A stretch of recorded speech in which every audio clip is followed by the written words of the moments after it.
An ex-UFC fighter recently gave his take on the possible superfight between Ilia Topuria and Islam Makhachev. The individual asserted that the chances of a matchup between Topuria and Makhachev are quite unlikely if the Dagestani captures the welterweight throne. Topuria was hoping to challenge Makhachev for the lightweight gold. However, the then-champion gave away his lightweight title and moved up to welterweight after Jack Della Maddalena dethroned his close friend Belal Muhammad at UFC 315.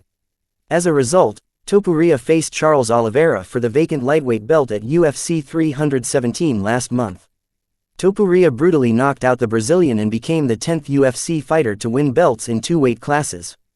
Many in the MMA community expect Topuria and Makhachev to face off in the near future, prompting a reaction from UFC Hall of Famer Chael Sonnen.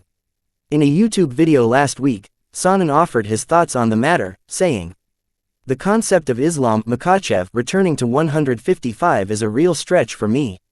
I don't believe if Islam has success at 170, right?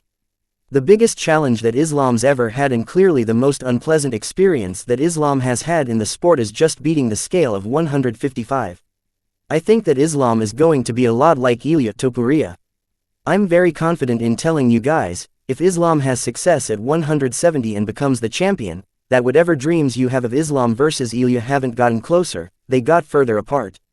Sonnen continued, "If you have a dream of seeing Islam versus Ilia, it's very unlikely. But the best way to get there would be if Islam was to lose at 170. During a recent appearance on the Full Send podcast, UFC CEO Dana White emphasized on a potential Ilia Topuria vs.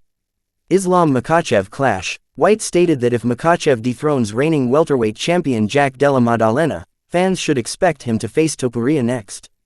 Islam Makhachev moves up, and obviously if Islam won the title, you immediately have a superfight with him and Ilia Topuria. It's one thing to sit around and talk about these fights before they happen, or hypothetically speaking. I don't like hypothetical. These are options that we have if things play out that way, but you never know what's going to happen.